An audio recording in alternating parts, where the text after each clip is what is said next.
Hello, everybody, and welcome to Headlocks and Headphones. Thank you very much for choosing to watch the show sponsored by CWF. If you stay for the whole show, at the end of the show today, there will be a huge announcement on how you can help make CWF. Thank you. So, hello, welcome. This is Headlocks and Headphones, the 23rd of October 2020. My name is Martin Anderson, and let me just be honest, today's show is one where I'm not very happy. And I'm not happy about one particular thing. We're going to reveal the thing that's made me angry later in the show. However, before then, we have the wrestling news. We have what happened on Raw and SmackDown. Now, this was the season premiere of Raw and SmackDown. SmackDown had a very mixed roster with some guys who were previously there. But Raw, you know what, man? It's getting harder for me to dislike Raw. There's a lot of good stuff happening. It's still not the show that I really want it to be. But we will get there. We will talk about it. We will also talk about Hell in a Cell. We will also have to put in just now that Zoe Styles is not available to do her homework this week. So, as punishment, we've expanded it. So instead of her looking at just a couple of music videos, she's going to do a 3-part series exploring the different eras of WWE music videos. Now, we're not talking about entrance themes. We're talking about music videos. They could be entrance themes, of course, but the whole point of this is basically so we can get her to watch Stand Back with Vince McMahon and also the AWA video as well, the one that's really embarrassing with Scott Hall and Shawn Michaels and everybody. Anyway, that is coming up over the next few weeks. Just now, we head to a very, very packed wrestling news. I want to know, I get a little bit pissed off during the wrestling news this week because somebody's face pops up again for something he's doing that pissed me off last week. I wonder if you can guess who that is. Dick. The one great thing about the wrestling news section is it's not just about the comings and goings, the hirings and firings, and who slept with who. Just now, we're actually getting quite a lot of interviews because of COVID-19, and we're getting to find out some stuff behind the scenes that we have never really seen before, be it Arn Anderson telling us that there's no plan for the Raw general manager, which obviously it's WWE, of course there's no plan, there never is, but we also are finding out some other pretty cool things. Now, we all know the New Day, Big E, Kofi Kingston, and Xavier Woods. But what we didn't know was the people that Big E actually wanted to be in the group. Now, there's been countless names have been mentioned over the years for people that were wanted in the group. However, 2 that Big E's confirmed he himself wanted were, of course, Alicia Fox and Damian Sandow. Now, Alicia Fox, I can see, and don't think for a second I'm going down the color route. This is not about skin color. Alicia Fox, I see, she was quite crazy, somebody who could have actually been quite a good fit for the New Day. I certainly think the female branch of New Day needed somebody. And Alicia Fox was just crazy and party enough that it would have worked. But Damian Sandow, I don't understand that one. Again, this is nothing to do with color, because I know there is kind of a label on New Day that they're a black tag team. They're just a tag team. They're a 3-piece. They're not. Though they were a 3-piece. Now they're the New Day and Big E. But I've seen a few people already on Twitter. I'm not going to share who they are because I think it's stupid. But I've seen a few people already talking about the fact that they're mightily confused by Alicia Fox, but they have literally no idea why you would have Damian Sandow. So I can't think. I mean, the one thing that I think is quite interesting is that they clearly were trying to step away from being seen as a black group. And I really like the fact that they were conscious that could be a label at the start. Maybe they weren't conscious. Maybe they just wanted somebody with them that they knew could talk and somebody that would be an interesting character. But I think it kind of, it maybe would have hurt the New Day to have Damian Sandow in there. He's a very good guy. He's a very good wrestler. His stuff he did with The Miz was hilarious. I think the problem would be that he may have actually detracted from the other people in the group. And I know we're now at the point where we want Big E to win the world title. We want Big E to have 17 world title runs, or at least somebody does. I'm not going to mention any names, Stuart Murphy. But some people want Big E to be champion just by longevity. The same thing happened with Kofi Kingston. And look how that reign turned out. Love Kofi. great guy. I think the moment when he won the belt was huge. They just didn't book him properly, which again is probably a WWE fault, because WWE have this knack for just understanding how to book somebody into the ground. Ask Big Show with his world title run. It was horrible. Ask several people when they've been given the world title. They just don't get the push that they should to make them into stars. Now, talking about making somebody into a star, I said when Eddie Kingston joined up with AEW that I was a big fan of his work. I was a late adopter to Eddie Kingston. I didn't like him back in the day. And now when you rewatch, you realize here was a guy who wasn't flashy, who wasn't trying to be John Cena and The Rock and be that entertaining guy. He was trying to entertain you in a different way. And now, because everybody has ventured towards something that I'm not massively a fan of, not everybody, but there's a section of it. Somebody like Eddie Kingston, who just seems to be grounded and rooted in this old school mantra. His promo style is different. His wrestling style is different. So to see him getting a push is a great thing, right? Well, not only is it a great thing, at AEW Full Gear, he's in an I Quit match against Jon Moxley for the title. So that is going to be a huge deal. I would still think Jon Moxley is going to come out there with the belt, but it gives John an insane match against Eddie Kingston, and hopefully something that's going to get Eddie Kingston's little faction over as well. His promos have been, for me, one of the best things about AEW in recent weeks. Now let's move on from a positive story to a negative story, because I'm going to be honest. The one thing that kind of bothered me, and we did a special about this briefly when everybody was released, is WWE, who are a massive company generating large profits, and they let a lot of people go with the intention of balancing the profits, balancing the pocketbook. And we've just had the quarterly dividend. It was released on the 21st of October. So it's 12 cents per share for all Class A and B shares of common stock. But this is a company that has allegedly made $38 million profit during that period. Now, the talent that it let go, they've all had to sit at home with no income. There's been no shows going on. WWE cut back on costs when they realistically could have still made a very good profit if they'd furloughed them, even on reduced pay, furloughed them, sent them home. The people don't have to travel, they get to spend time with their families, but instead they made them insecure by firing them. Yeah, they've brought a few of them back, but at some point there maybe needs to be a step away from it all being about profit. Yes, they're a business, they're listed in the stock exchange, and they have shareholders they have to answer to. And I can't believe I'm saying this, because I believe that shareholders are important, and they should, based on their trust in the company, receive some dividend. But you can't tell me that the shareholders are going to go bankrupt, whereas those people that have been released, some of them have yet to work. And that, for me, is a big problem. The WWE is growing. They have billion-dollar contracts. They have so much in the way of financial outlay that, yes, if they were to have an extended period of time without fans, there could be some financial damage there.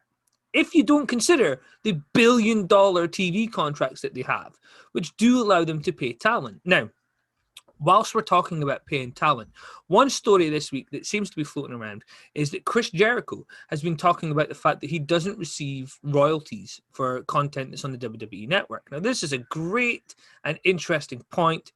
And on one side, the Screen Actors Guild would be fighting to say that these people deserve the money. And on the other side, you'd have sports stars saying, well, we don't get royalties when our games are played.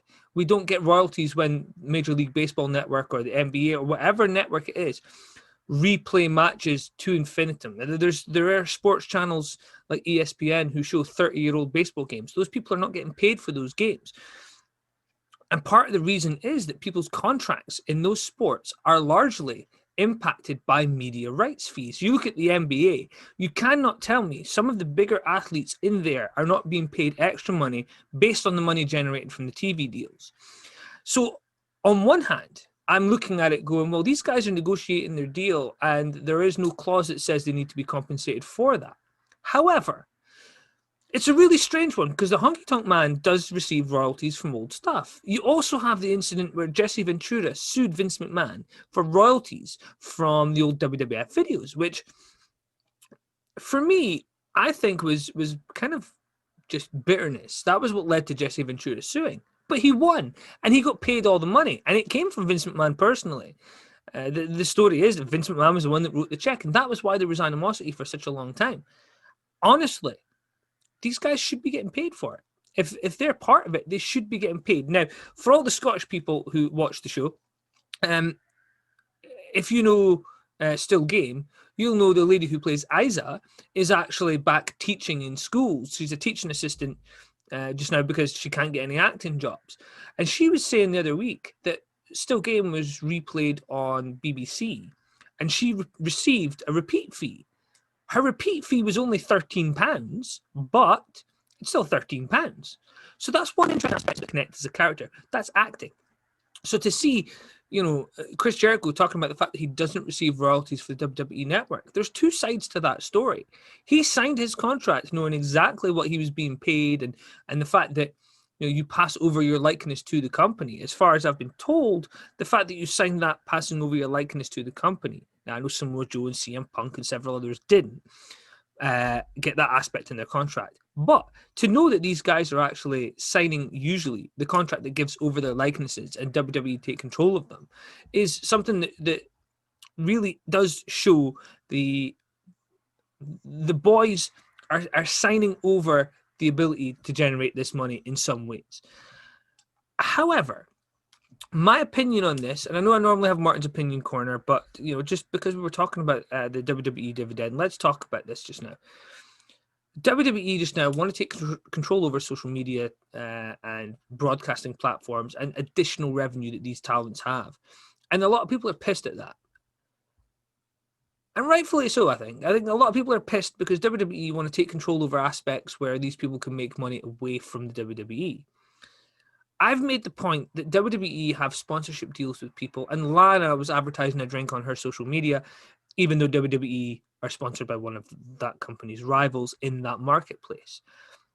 WWE are very sensible to control those things because it hampers sponsorship deals that actually pay bills, pay wages. However, a wrestler doing a cameo where they wish somebody happy birthday is not in any way risking WWE's platform, and particularly with people switching over to using their real names and not their talent names. That should be enough to stop WWE doing it. But we've had nothing come out in the past few weeks. It looks like WWE and the performers are maybe trying to come to some kind of agreement. I know that one of the statements released by WWE included the phrase "without prior approval," which means I suspect Up, Down, Down is going to be fine. I suspect there's one or two shows out there being done by WWE performers that are going to be absolutely fine. I'm almost positive AJ Styles is not going to be bankrupted if he stops streaming. But at the same time, I'm sure he's high enough on the card, he can probably negotiate something with WWE so he's able to do it. He's somebody who came in with his name, though. So there's certainly a lot of variables there. WWE are not doing themselves a lot of PR good. However, if you are a shareholder, WWE are protecting your investment. WWE are doing what every good business should be doing. Perhaps, though, being a good business and being an ethical business are not quite the same thing. Now, talking about ethical businesses, WWE gave us probably one of the greatest wrestling documentaries I've ever seen. Now, I've seen wrestling documentaries that have went like beyond the mat, giving you behind the scenes stuff that's been really entertaining and told in a great way. But with The Undertaker, this was really the first glimpse we got behind the scenes. And it almost was like him signing off and letting the character rest. However, it does appear, based on reports from the Twitter at WrestleVotes, The Undertaker looks like he's going to be at the Survivor Series, at least in some way. So fingers crossed, whatever they have planned for him is maybe a nostalgia moment, or maybe this will be the final chance to say goodbye. I would honestly, in my own head, be thinking, why do it now?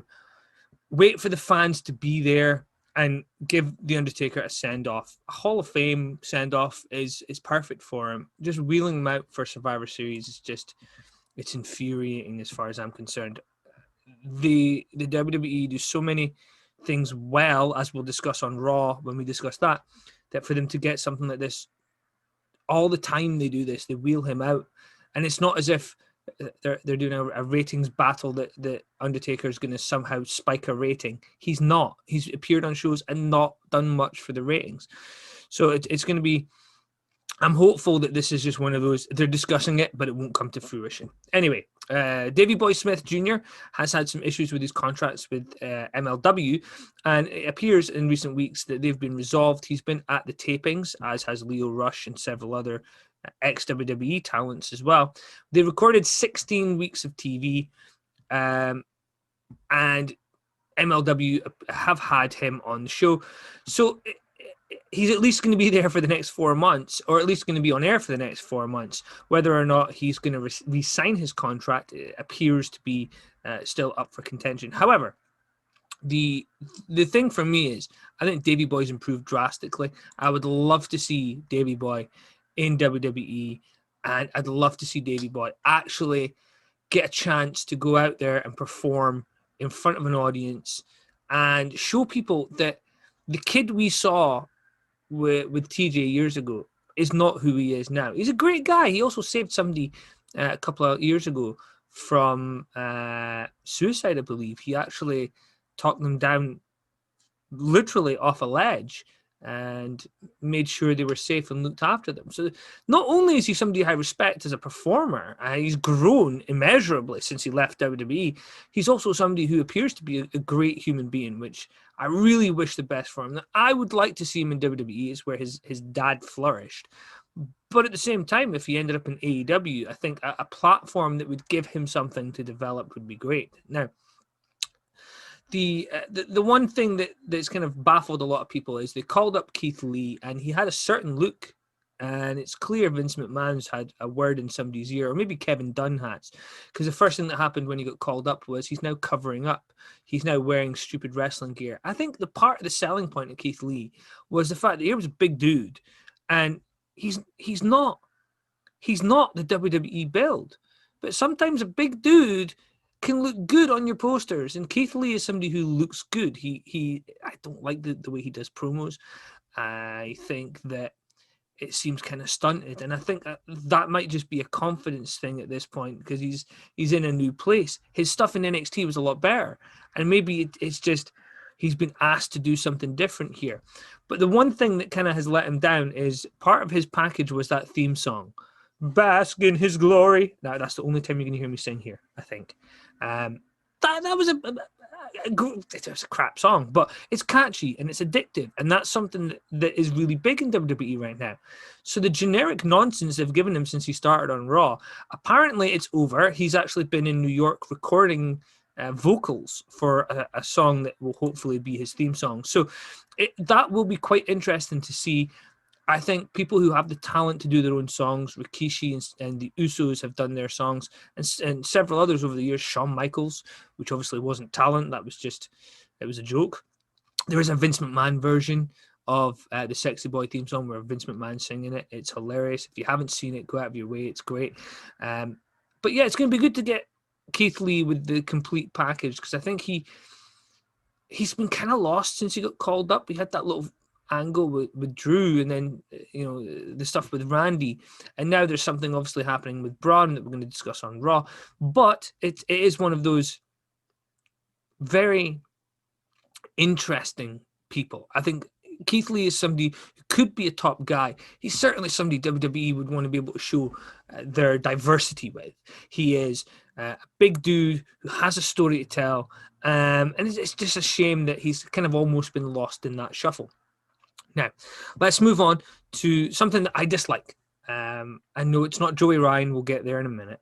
It's the ratings battle, because it's not really a ratings battle. But AEW drew 753,000 viewers, and NXT drew 644,000 viewers. Both shows down in recent weeks, especially from their year high, but at the same time also down from recent weeks, which shows. Do you know what ratings? They always say, a good show will get ratings, but WCW is proof. Sometimes a bad show will get ratings. The problem is that the more people tune into a bad show, the more chance you have of people long term being turned off. I don't think AEW and NXT are bad shows right now. I think in both cases they're putting on a mixed bag. There's some very good things. The Undisputed Era content on NXT is great. The Chris Jericho and John Moxley stuff is very good on NXT. So it's interesting to see that they are at least putting on the best that they can with the product that they have. It's just if you look at the year high for AEW is 1,016,000, which was September the 9th. The year high for NXT is 853,000. The low is 542,000 for NXT and 633,000 for AEW. Do you know what? They kind of almost seem to be kind of attached to each other. The gaps are almost identical. So the highs and the lows seem to be impacted by other things. The problem for me just now is I don't think the ratings are a clear image of what is really happening. We don't have the figures that are watching on the WWE network. We know some people enjoy the fact that they can watch it on the go, on the bus, in the car, when they're at work on their break, and they get a chance to flick through. So the network's a really big selling point for NXT. It was one of the reasons people actually got the network back in the day. So we don't know what figures are there and costing them.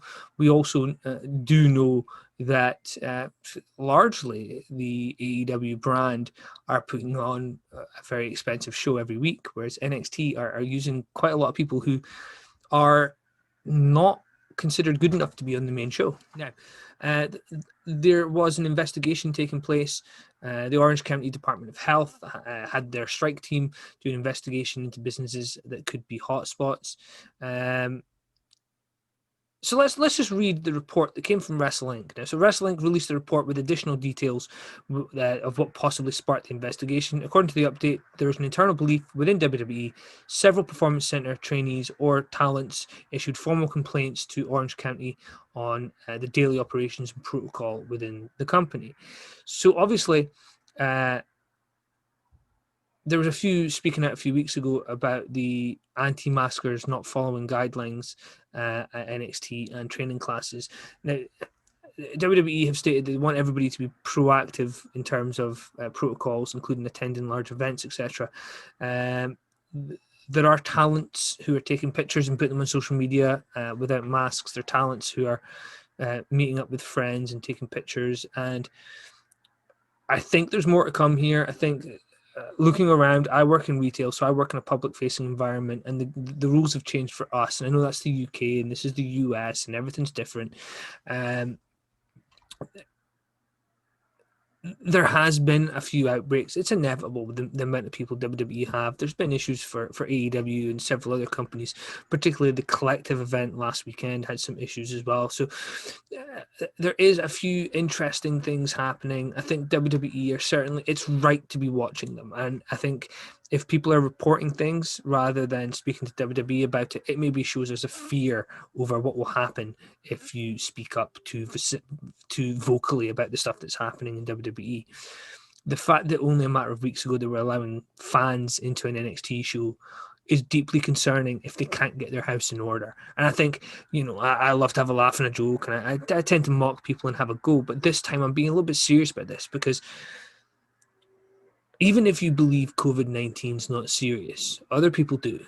Shut the fuck up and just don't be a dick. And do you know what? I'm going to say this because as far as I'm concerned, if we're going to talk about dicks, let's talk about him now. I was going to talk about him later. So Joey Ryan, who has been suing people left, right, and center, has issued a 63-page lawsuit for emotional distress, false light, and intentional interference with prospective economic advance. Now, this is a direct quote. The statement is meant to have greater impact because it is a statement of another person vouching for the credibility of the rape accusation. It is a false statement that plaintiff committed the crime of rape upon any person in any way, shape, or form. Now, the filing includes a total of 26 statements made by the Pennsylvania man. Joey Ryan, aka Joseph Meehan, states this has caused him to be shamed, ridiculed, and hated. You already were, mate. Fuck you. He's ordering that the defendant stop publishing declamatory statements, retract previous statements, and direct any websites to also delete defamatory statements. Joey is seeking over $15 million in damages, and such as with other lawsuits he filed, he's demanding a trial by jury. Now, he claims that he's lost 20 grand in monthly income. Where from? Nobody's running shows, jackass. You're losing 20 grand and you want to sue somebody for 15 million for making comments on Twitter. I think there's quite a few people, Joey, who would love to get a hold of you right now. I certainly think the next time you work a show, you are going to be in a lot of trouble. That's if people want to book you again. I think that's why you're suing, isn't it? Because you're worthless. You have no value. You were a gimmick that run its course, and you were seeing that because the gimmick had died down. Your appearances on a television show that was broadcast nationally did not do the same stuff you were doing. Obviously, why would you? That's not what it's about. But you are a piece of shit. And if anybody would like to share this with Joey Ryan, you're a piece of shit. I can't be sued for that because it's opinion. It's not defamatory. You're a piece of shit. I know how the law works in terms of defaming people. You are a piece of shit suing somebody who made accusations against you rather than moving on with your life if there's nothing there. You're bringing shame to yourself. It's shameful. Somebody tweets something, and because you deem social media to be the most important thing in the world, that's worth $15 million. Fuck you, Joey Ryan. I really, really, really wanted to try and make sure that this show didn't have swearing every week, but fuck you, Joey Ryan. You are what you are. You're a piece of shit. And if the accusations are not true, then try to put them in the past and move on. Because the problem here is you now look like a piece of shit either way. You know for a fact Impact Wrestling isn't going to give you $10 million. You know the person on Twitter doesn't have $15 million to give you. It's a waste of time. But then you're American. Lawsuits are all you know. And that's a problem. Now, the one part that I find quite interesting about the Impact Wrestling lawsuit is he claims all the accusations took place before Impact signed him, so it doesn't come as part of the deal.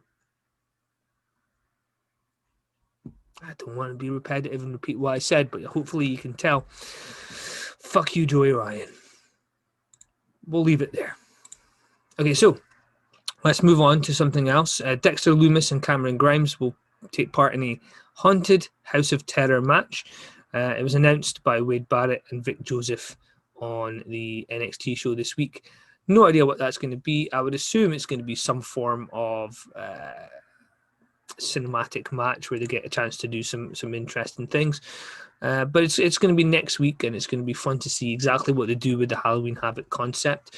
Now, let's move on to a few pieces of dirty laundry.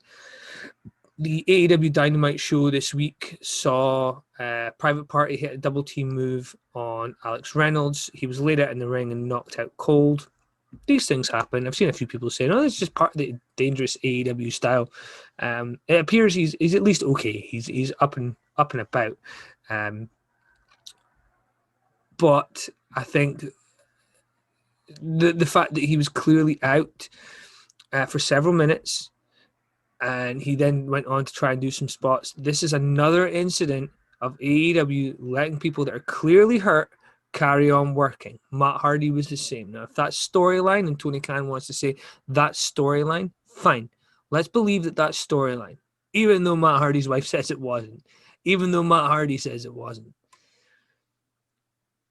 Alex Reynolds being hurt and being allowed to continue is an abandonment by promoters of the safety of their workers. It's the most important aspect that a promoter has. Yes, they promote shows.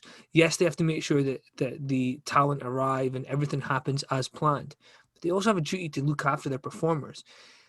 The referees should be aware when people are seriously hurt. And the fact that they didn't just go home and find a way of getting that guy safe is a joke. And if WWE do that, I would call them out on it as well. It's just not anti-AEW. The fact that he was sparked out, to use a Scottish phrase, for several minutes, and then he was up trying to do spots, the referee should have just pulled him from the match. Even if they had to change the finish, it doesn't matter. You never let somebody continue when they're hurt.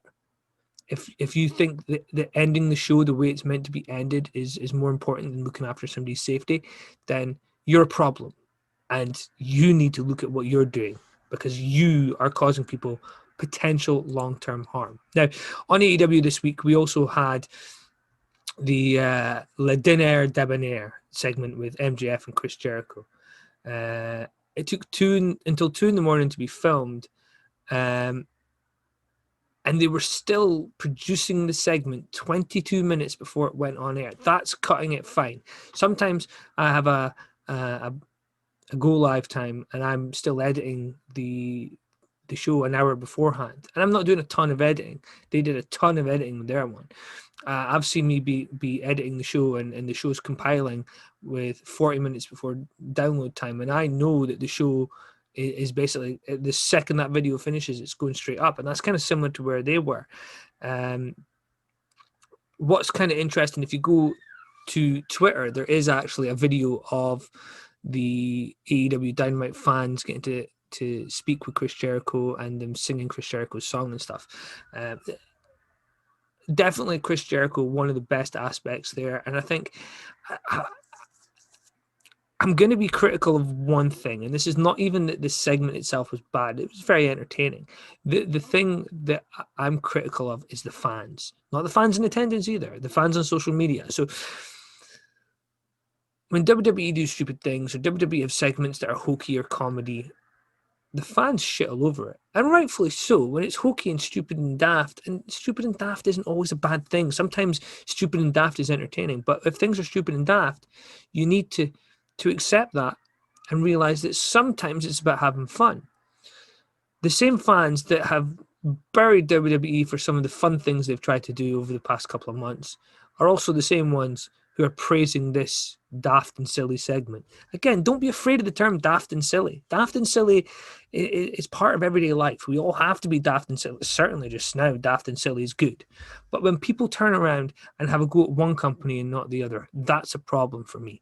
AEW have produced some great daft segments over the year they've been on air. They've also produced some daft ones. It's much like the Donald Trump thing right now. I'm no Donald Trump supporter, but the amount of people I see calling Donald Trump on stupid stuff, and it actually helps fuel Donald Trump's supporters. If you're going to be angry about words he said 20 years ago, you're obviously taking away airtime from looking and critiquing the things he's doing wrong. The same thing can be said with wrestling. If you're going to be saying, oh, WWE are bad because they did the Katie Vick segment. Well, yes, they are. But how's that relevant to today's product? Look at today's product. Both shows, AEW, I say both shows, both companies, AEW and WWE, put on some great matches, some great entertainment, but they also put on garbage. Let's critique the stuff that's good and bad. Let's not just go, I don't like AEW, so I'm not going to like anything they do. Because you know what? They actually do some good stuff. They also do some stuff that's completely illogical and against the entire mantra of what the company was set up for. But there you go. AEW had the open challenge, something which basically abolished the need for a ranking system. The entire setup of the company was designed around the ranking system. And the ranking system seems to be fairly random. You win one match and you're suddenly in the top 5. Ty Dillinger, Sean Spears, Perfect 10, whatever gimmick he's going with today. The problem with portraying yourself to be different and doing the same thing is people's perspective. So fans want an alternative. It's the Shallow Hal principle, I think, in many ways. People want a WWE alternative. So what they do is they're willing to excuse the things that they won't excuse for the other brand. And WWE have done a lot of bad stuff in recent years. Certainly, the Hurt Business is a great storyline that has the potential to go very, very wrong if they cut the wrong promo. I think you know where I'm going with that. AEW have tried to steer away from pushing the BLM button, have tried to steer away from looking at those more serious issues because it's meant to be an escape. But Chris Jericho is doing the same comedy stuff he did in WWE. He just has perhaps slightly more control over them. And that means that there's slightly more hit and miss, for me anyway. It's always interesting to see what he does. If something fails, it's still interesting to watch. But Chris Jericho is still definitely the biggest star AEW have. And if anybody wants to disagree with me, fine, please come and try. But without Chris Jericho, AEW is a vastly, vastly different show. Now, let's move on from that, because it's going to start me ranting again. And I've already done some with that little piece of turd, Joey Ryan, as well. So let's move on. Jey Uso appeared on the Gorilla Position podcast to discuss how his promos with Roman Reigns aren't scripted. Now, this is a direct quote from him. In terms of what I'm saying and what he is saying, not a lot. I'm reacting to what he is saying because they can't write our promos. They can't write how he feels about me and how I feel about him. We got to the level where they trust us and let us do our thing. Feels good to get to that level where they took the chains off us. This is where WWE gets exciting for me. AEW have given wrestlers a lot of freedom, and some succeed, some fail, and that's what freedom is. It's a great thing, and you see the talent that are meant to rise when you give them freedom. The Usos are both insanely good talkers. They do a lot more talking on live shows than they've previously got at TV. But having seen them live talking, they connect with an audience, babyface or heel. So to see that they're now getting the chance to do unscripted stuff, and yeah, I think Paul Heyman's a huge factor in the unscripted nature of that. But you look back, and it used to be guys were handed the, yeah, you're talking for 3 minutes. This is the building, this is the feud, blah blah blah, and that's it. They'd go out and they had an idea because they knew the character, they knew the feud, they knew where it was going, and particularly in the era where you pre-taped, 6 weeks of TV, and then you go out and do live shows, you didn't need to worry because you already knew the story, so you knew what you could and couldn't say. Today, with live TV every week, they don't have the ability to redo promos. They don't have the ability to edit them. So WWE want to have a lot of control to make sure they hit the bullet points they need. Well, in that case, just get people who can hit the bullet points rather than going for people that look a certain way. It's all well and good having Braun Strowman. He can't cut a promo. However, having met him, he can talk. He is very engaging. He's very good at connecting. Let him talk. Don't give him a promo where he basically says catchphrases, because they're not going to work. Eventually, he needs to be able to just be himself. And that, for me, is part of what makes the Roman Reigns and Jey Uso story so interesting. But for now, that is the wrestling news.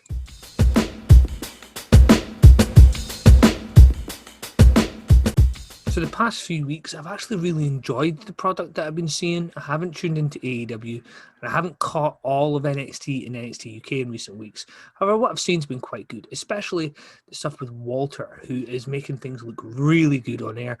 I'm happy to see people actually trying to make things look believable. But as we move into talking about Raw, the first thing on the show is probably not that believable. So we opened up with Alexa Bliss in the ring, and then the Fiend showed up, and we got the first full entrance of the Fiend with the mask lantern coming down as well. A lot of people weren't happy that this lasted so long, but for me, this was a great way of getting over the Fiend character for people who really haven't seen it since it was drafted to SmackDown when they reinstated the brands. So it was interesting to see the WWE actually almost kind of re-establishing the character in night one and letting us know there is this story with Alexa Bliss as well. Now, they stood almost kind of numb to what was going on around them as Retribution tried to invade the ring. Down came Hurt Business. There was a win for Hurt Business over Retribution, which I was quite surprised by. But then you had the Fiend attack Retribution after the match. So you're kind of establishing there, the continuation of the Hurt Business Retribution story, but also bringing the Fiend in as well. He's not part of the Hurt Business, but it's very interesting to see that he did kind of dominate those guys. So it's, for me, I think the Fiend is a top guy. I'd love to see him versus Drew. Could we see Drew turn heel after a feud with Bray Wyatt? That would be pretty cool. I think Drew's better as a heel, and I'll still cheer him because He's a Rangers fan, he's Scottish, and he's a world champion. What's not to like about this dude? Now, we then move into, I know he's contentious, and in fact, both are contentious. AJ Styles has some religious views others don't agree with, and Matt Riddle has allegations against him. I'm not going to say allegations are true or not. That's not what that's about. The allegations are there regardless, and certainly with the lawsuits being thrown around over that, this is probably the best time to take Matt Riddle off TV and just let things rest for a little bit. But he did have a great match against AJ Styles, and we saw the bodyguard for AJ Styles show up, who scared Matt Riddle as he rolled into the ring. There was a big kick into a Styles clash. It was a good finish. We've already established this bodyguard in Raw Underground. He was the bodyguard from the entrance to Raw Underground. But to see the size of this guy, AJ's cutting a promo, and this guy's massive. But they then had this little piece with the referee who's trying to throw him out the ring, and AJ Styles is like, "Listen, I'm not getting involved here. This has nothing to do with me. I'm not telling him to get out the ring." And the referee's like, "Well, I'm going to give him till 5, and if he doesn't get out the ring, I'm going to disqualify you." And he goes 1, 2, and then the guy catches his hand. He does leave the ring eventually, and the match happens, but this draft has really helped Raw in many ways. AJ Styles is a great performer. I think Matt Riddle is a diverse and interesting performer. I think maybe, depending on how these allegations play out, we may see him get pushed to the stars, or we may see him disappear. Now, moving on, we saw the winner of last week's Battle Royal, Lana, against Asuka. And when you look online, it looked like it was kind of a squash match. But when you look, Lana got way more in than I thought she would. And she looked surprisingly good. I think they were giving her some hunger and some fight. She looked like a babyface trying to get the belt off a heel. However, WWE might want to push her as a babyface. I don't think that's going to happen. Certainly not without a lot more change to come. And we did have a big match. Nia Jax and Shayna Baszler, who defeated the Riot Squad, Mandy Rose and Dana Brooke, and Peyton Royce and Lacey Evans. Now, this is exactly what you expected from this match. Everybody getting their stuff in, blah, blah, blah, right? But you just broke Peyton Royce up from her partner, and you stick her in a tag team with Lacey Evans. I mean, you do realize what you're doing there, right? I mean, you basically just telling Billie Kay she's crap. Either that, or you kind of had an idea that you want to do with her, and then you've kind of given up and went, do you know what? I just stick her with Lacey Evans. With nothing for her either. And we talk about WWE being good, and I get frustrated by stupid stuff like this. Why break up the Iconics who were working as a team? They could have been drafted to SmackDown and really done something there together. Instead, you break Peyton Royce away and stick her in another team. Okay, it might be temporary, but if you want to do something with her, do something with her. Give her matches, give her wins. Instead, you're putting her in matches that she's got to lose. It doesn't build anybody to just simply be on TV. Now, producer Zoe Styles actually made a comment about the Elias concert, which was, that song actually sounds pretty good. I'd probably buy it. Or stream it, more likely, because we stream now. But the song Amen, I'm Going In was actually really good. I was pleasantly surprised. It was clearly not performed live, so we got to hear the version that will be released, and I really liked it. What we did see was the roadie coming out, and it was Jeff Hardy who tried to attack Elias with a guitar. The idea here is Jeff Hardy was the one who hurt Elias in the car crash a few months ago, and that's why he's been off TV. Jeff insists it wasn't him. Yeah, they're still playing on this whole... The basis is the troubles that Jeff Hardy's had. I really hope this is the end of it. We get the explanation for who did this to Jeff Hardy, who framed him, and we move on. Because at some point, we have to let people just see Jeff Hardy for what he is. At some point, the journey needs to be Jeff Hardy is now healed. He's never going to be healed. He's stated himself. He's an alcoholic. He's been addicted to drugs. That's always going to be a battle for him. We get that. But it doesn't have to be on TV every week for us to understand that. We then saw Kofi Kingston versus Sheamus. It was a very awkward promo by New Day. I was not a fan of this. It just... I don't know if timing was off or just Sheamus was not where he needed to be, but just something didn't seem right about that. But we did see Kofi beat Sheamus.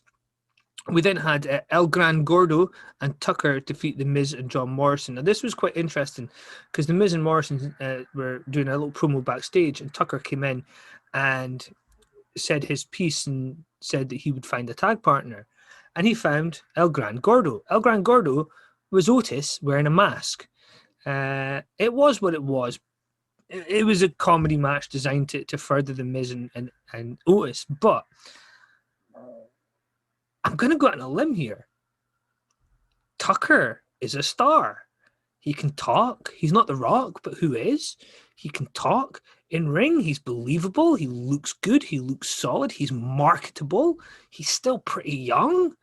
In fact, I'm going to go and check because I'm not sure how old Tucker is. But he has a lot of growth. He's 30 years old, man. That's insane. He's somebody who could do a lot if they put some faith in him. I think he's got the look, he's got the ability to talk, and he's only going to get better as a single star. So it's going to be interesting to see where he goes. I would like to say stick him with a manager and let him develop for a year. I think leave him on his own and just give him stuff to do every week. So, have him have matches against the Hurt Business, have him have matches against Ricochet and various other people. I think that would really be a good thing. Now, we had Braun Strowman defeat Keith Lee. For me, that's a huge, huge deal.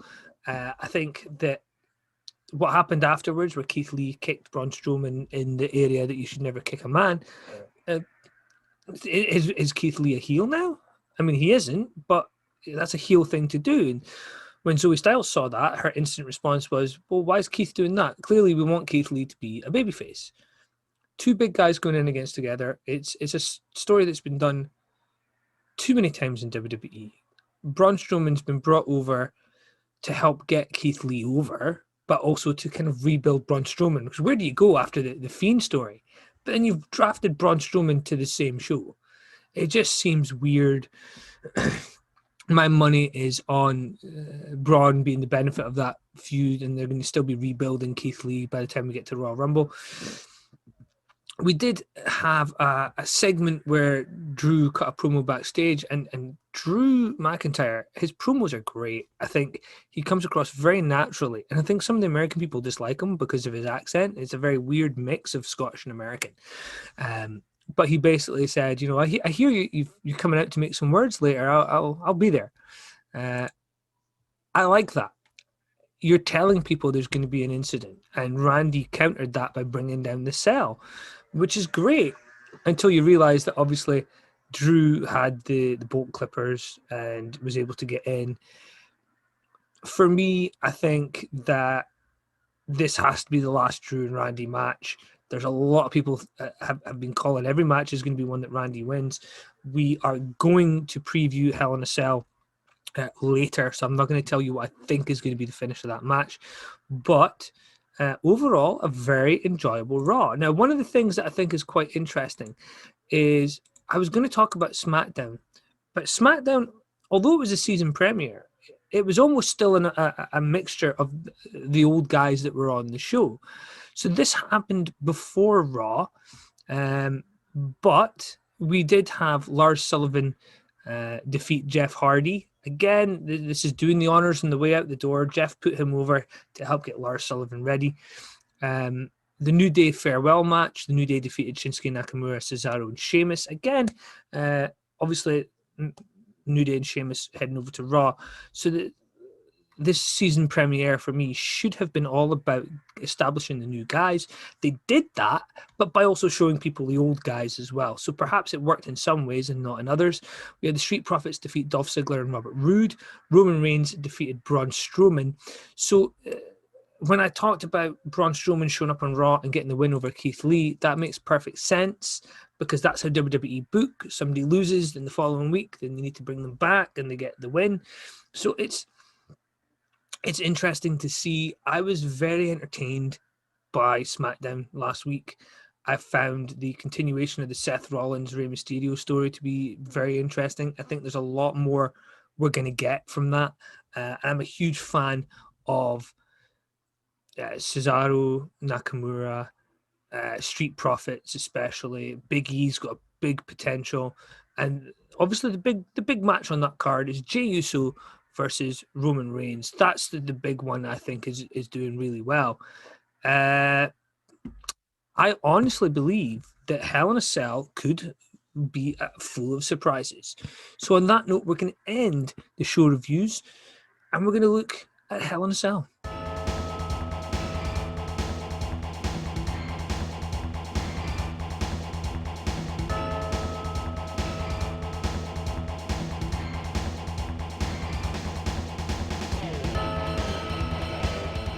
Okay, so likely we're going to have more matches announced, but the Hell in a Cell show is very, very interesting in several ways. Now, there are 3 Hell in a Cell matches.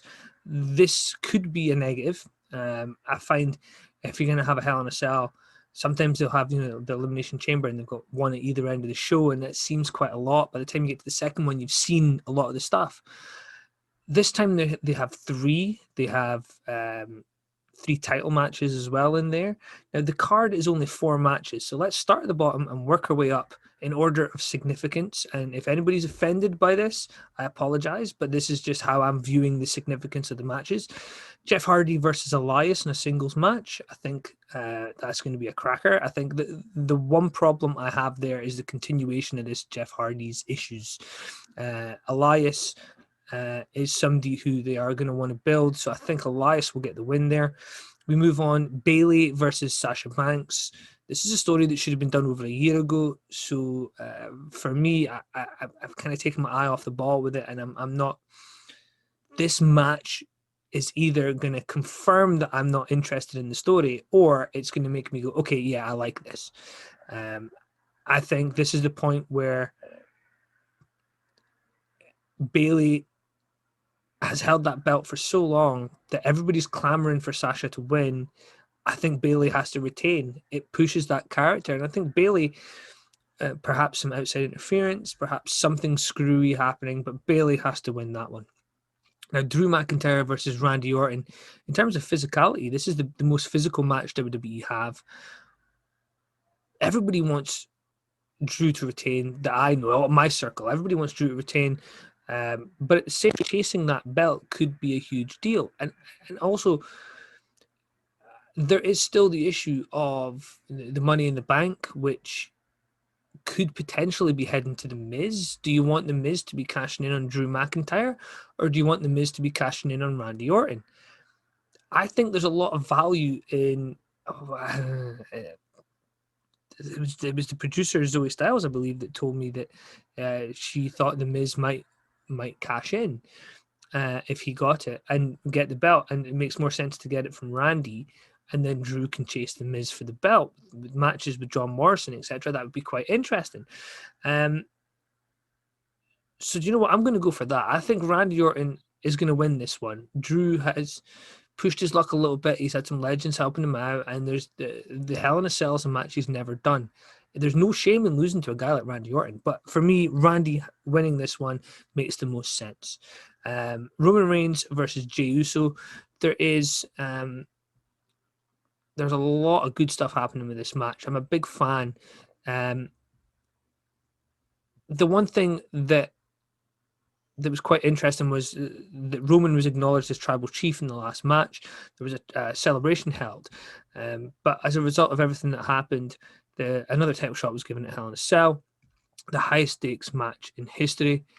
Now, they did say that he wanted to hear Jay say, "I quit." So it's a I quit match inside a Hell in a Cell. There's more than one stipulation here. Now, a stipulation would be the cell. Obviously, the additional one is the I quit. Which is a follow-on from the fact that his brother threw in the towel. Obviously, your brother throwing in the towel doesn't mean you quit. It means somebody else felt so bad for you. So it's going to be interesting to see where this goes. There's going to be a lot of hard work for these guys to get this match over. I certainly think Drew and Randy Orton is going to be the more physical match. But Jay has looked really good in recent weeks. promo stuff has been brilliant. So it's going to be good to see where that goes. My money's on Roman Reigns winning. Far too early for Jay to get it. Roman being the champion is where the money is. Who on earth is going to be the next person to feud with Roman Reigns? I think Roman has to go on a little run that has him going through people like Rey Mysterio, Dominic, etc., until perhaps we see Seth Rollins as a challenger. And is Seth Rollins a challenger because he's turning, or is Seth Rollins a challenger because he's trying to show all those people that he can do something they can't? And that could always lead to another alliance between Roman Reigns and Seth Rollins. But I don't think it will. I think keeping those guys separate and feuding would be a very good thing. Although if you're having Roman as a heel, you kind of have to have Seth as a face. So it gets confusing. I think SmackDown have a lot of work to do in terms of getting the top guys ready. Because, Baron Corbin and several others are guys that I really like, but I don't think that they have many standout guys with the loss of The Fiend, Braun Strowman. SmackDown got some good guys in their draft, and they got some good girls as well. I'm not being sexist. I just don't think that they quite have enough main event guys ready yet. But that is my predictions for Hell in a Cell. Coming up next, we have an announcement that I had hoped that I wouldn't have to make, but apparently I do.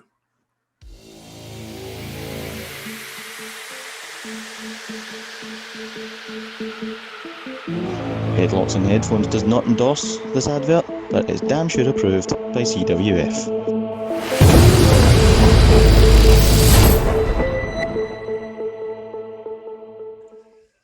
Okay, so the other week it was revealed that we have a...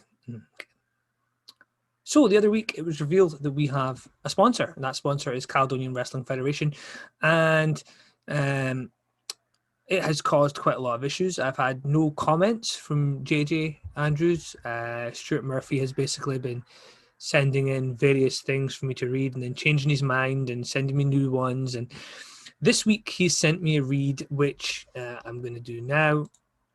I stopped reading the stuff that he was sending me because I just didn't want to make myself angry. He is a sponsor, so I'm not meant to defame him. So let's do the read, get through it, and we'll get the show done. We here at the CWF, Caledonian Wrestling Federation, are proud to announce the launch of our merchandise store through Spreadshirt. You can support CWF as we build towards our first show by buying our merchandise and proudly displaying it using the hashtag #SupportCWF. In addition to this, please remember that we are going to be doing a competition. Everybody who buys a piece of merchandise is entered into a competition to win free VIP tickets for the first show.